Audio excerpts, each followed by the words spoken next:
Sponsored by Andy Harris for Congress. The Jimmy Mathis Show is brought to you by Bread and Circuses. This is Talk Radio 680 WCBM and WCBM.com. The Jimmy Mathis Show starts now.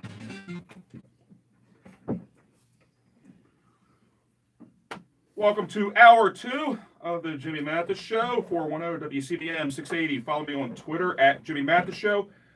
Website, JimmyMathisShow.com. Great place to get podcast videos of the program. You can listen live on JimmyMathisShow.com. Ed Hale Jr. in studio, running for Baltimore County Council in the 3rd District. Justin Kinsey, running for 42B. And Tyrone Keys. Running for his life. Running for his life. I was running. I got caught. Didn't make it. I made it out with my life. Just political. Tyrone, you wanted closing remarks. Yeah, on North Korea, real quick. I think a lot of people not. I think, and now we're talking about this during the break. The one thing that's different this time is Donald Trump. He has not let up off of these sanctions. Okay, and the sanctions are the one thing that have this guy. It's forecast that he'll be flat broke by October. He is supporting a regime, an inner circle that will come up the steps at 2 a.m. in the morning and end Kim if he can't continue to fund them. He knows this. The guy's well educated. He's well read. He knows how this goes down. But the other thing is, why is China being so cooperative? Remember, Kim was summoned to China last month. And I think that they told him that he's going to make this happen because it's in China's strategic interest. If you got a unified Korea, then you're going to get domestic pressure here to draw down forces in Korea. So this is what I never understood, guys. The sanctions, to your point, Tyrone, I agree with you, they're working in North Korea the same way the sanctions in Cuba were working, the same way the sanctions in Iran were working. And President Obama was notorious for right when you were getting ready to cross the end zone, taking the foot off the boot, relieving the sanctions first, believing that Iran was going to operate in good faith, believing that Raul Castro was going to operate in good faith. So I don't have a problem. Give peace a chance. Try diplomacy, but don't sit here and take the sanctions off the table with the rhetoric being, if they're not good players, if they don't uphold their end of the deal, we're going to snap back the sanctions. That never happened with North Korea with North Korea under Clinton. Mm-hmm. It obviously hasn't happened in Iran. Right. So I'm with you, Tyrone. Okay, I'm not sitting here all of a sudden saying that Kim Jong Un's a good guy. Absolutely not. So let me ask you this question, guys. This is hypothetical. They actually come to a peace accord, and you've got South Korea, which is a democracy, and then you've got China, which is communist. Do you actually see at some point where there is no more North Korea, where it just becomes just one? It's a long way down the trough. Yeah, and that's kind of. But I mean, just think about the people that live in North Korea do not have internet access. Right. They do not have electricity. They do not have food. In most cases. Right, yeah, exactly. Right. So now, if this comes to fruition, they will start. You know that China's going to start pumping in this kind of stuff. South Korea's going to start pumping in this kind of stuff. So they're going to be aware of the world that they've been deprived of their entire lives, most of them their entire lives. Right. So do you think that they're just going to sit back and say, absolutely not? That's why I asked Roger that question, because where does Kim go? Does he take $1 billion from the country and go live in Switzerland for the rest of his life? If he was smart, he probably would. Exactly, because they're not. Once they get it's happened everywhere. Once you get a taste of what life can be like under capitalism, then you want more. Just like there's crazy train. Yeah. There's very few absolutes in this world. One of them is people will not indefinitely live under tyranny. Right. You can get by with it for a while, and dictators do, but eventually that comes to an end and people will take it no more. You've seen it time and time again. Mm-hmm. I don't know what the time frame is on all that. Right. Well, not to belabor this, but those people have a shock to their system coming. Mm-hmm. Because they've been indoctrinated in the belief that the rest of the world is just, found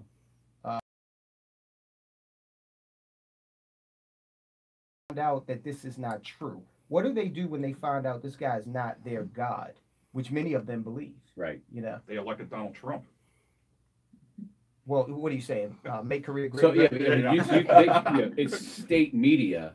That's all they've ever seen. It's almost as bad as ABC, NBC, and CBS, and Almost. CNN and MSNBC. Almost. Almost. My point. I don't think their anchors are, sexually abusing. Workers. Yeah. He's fighting back on that one. Tyrone, next topic here comes via you. I found this fascinating. This did not get a whole.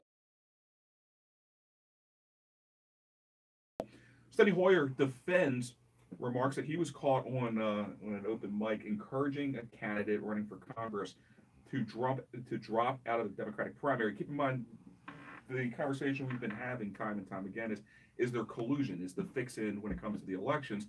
What we learned during 2016, the answer was yes, not with the Russians, but election fixing with the Democratic primaries. This is, again, from Town Hall. House Minority Whip Steny Hoyer defends remarks that were caught on tape and released by The Intercept this week of him encouraging a progressive candidate to drop out of the Democratic primary in Colorado because the Democratic Congressional Campaign Committee, the DCC, preferred another candidate.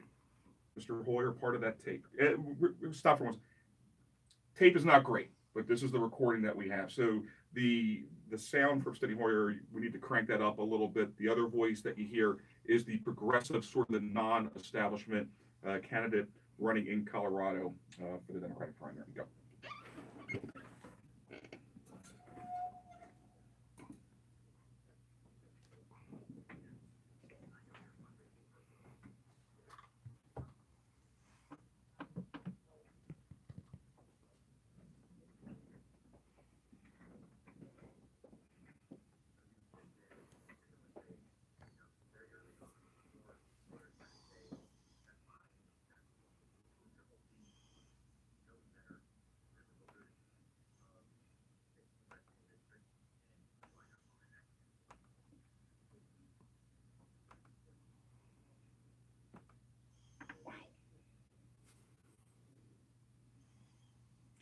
We'll get to the two things in a second. What I really found fascinating by this, it's not even, Tyrone, that the conversation took place. It's that Steny Hoyer believes, and this is a progressive, Steny Hoyer's concern is that this guy is too much of a Democrat, that he's too liberal. So what Steny Hoyer is saying here is that there is a transformation in this country with all the identity politics and all the nonsense that is shoved down our throats from these people day in, day out. Steny Hoyer is saying you don't want to be too far to the left. That's not a winning strategy. That's not what the country really wants. Steny Hoyer, number two, in the House, okay, behind Pelosi and the minority party, saying the most important thing, it is party above people. The most important thing right here has nothing to do with whatever district this is in Colorado. It's making sure that the Democrats get control of the House. Is the 6th right now out in Colorado, is it currently controlled by Republican or Democrat? Do you know? I don't know. Like, is he worried about losing a seat, or is he trying to pick one up, or what? It really doesn't matter, to be honest with you. I'm just curious. Sure. I would imagine, I don't mean to cut you off, Justin. I mean, it's Colorado. I'm going to take a flyer and assume it's already held by a Democrat. But I'm just taking a guess on that. I don't know. The reality is that this goes beyond party over people. This is party over principle. This is, a leader of the Democratic Party saying that it's not important what you believe. It's important that strategically we are able to win. Right. How to get elected. I mean, what is the point of having a belief system? What is the point of having opposing views if we just have to mush everything right to the middle and just kind of keep on grinding this back and forth and back and forth? It's nonsensical. No principles. Oh, no. You're not allowed to have principles. No, and by the way, okay, the Republicans aren't immune to this either. But perfect example. Martin O'Malley during the presidential election. Who? Martin O'Malley. Who? Oh, see, you're right. Martin O'Malley that never got above 1.5%. Right. Wait, was he the guy who admitted to gerrymandering districts in Maryland recently? Was that same Martin O'Malley? Same one. You can't take the politics out of politics, but also the same Martin O'Malley that got draconian gun legislation through when Yep. Obama couldn't do it. The same governor that started to move forward on offshore wind. The same governor that was able to push forward the Maryland Dream Act when it comes to immigration. The same governor. I mean, I can go through and through and through. You know, look, I'm not a progressive liberal, so I'm not a fan of Martin O'Malley's politics. A young, somewhat decent looking, when he wants to be, charismatic, successful when it comes to a liberal ideology. When you got Mike and Governor. Mike. Right, sure. That's Yeah. fine. I'm just saying the way you spit it nationally, and the guy could never get above 1.5%. Not only could he not get above 1.5%, the Democrats put the fix in to make sure that O'Malley and Bernie Sanders were never a threat against the establishment because they don't really believe that far left liberalism is a winning strategy, even though they spew it all the time. Absolutely. And you were just saying, you know, the Republicans are not immune to this either, and you're 100% right. The sad We'll part, get to that in 1 second, by the way. the sad part is that you know, we are willing to take comments like this. That I understand you had to more or less dig through the internet to find, Right. you know, this information. Why is this not the lead story? Why is a member of the Democratic machine who is trying to derail people who are progressives, which is what their party claims to be all about, why is that not a lead story? Why is that not something that the media takes an interest in? Why aren't they ostracizing Steny Hoyer, Right. saying, you know, we need more of what this guy in the six is running for, but he's not progressive enough. In Colorado, by the way, In Colorado, Right. Right. where they're walking around happy all day long. allegedly, or from Hoyer.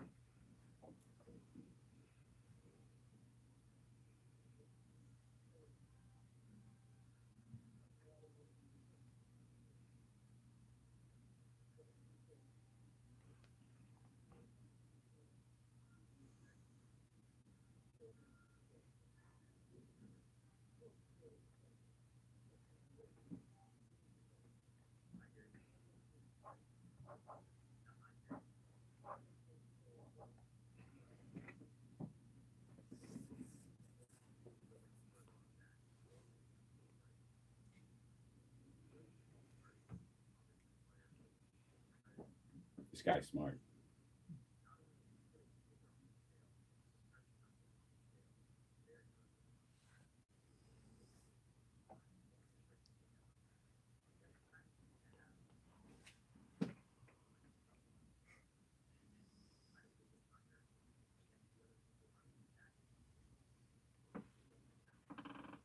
So I know it's hard to hear, ladies and gentlemen, but what Hoyer is saying is, listen, we are pumping money to Crow, who is the favorite, and Hoyer is saying, look, I can't tell you not to run. If you're going to run, you're going to run. But two things. First of all, we're going to continue pumping money to your opposition. We're not going to stop. If anything, we're going to double down on it.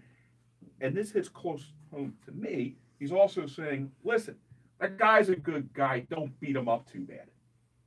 While you have the number 2 ranking congressman is having this conversation in the middle of a Democratic primary saying we're going to continue to tip the scale. And Hoyer is saying, listen, he's the favorite. So be good to the party. Don't campaign against them too hard. It's cute. You want to go ahead and, you know, participate in democracy. Okay, I get it. That's cute. Don't campaign too hard. Don't beat them up. We're still going to be pumping national dollars into your campaign.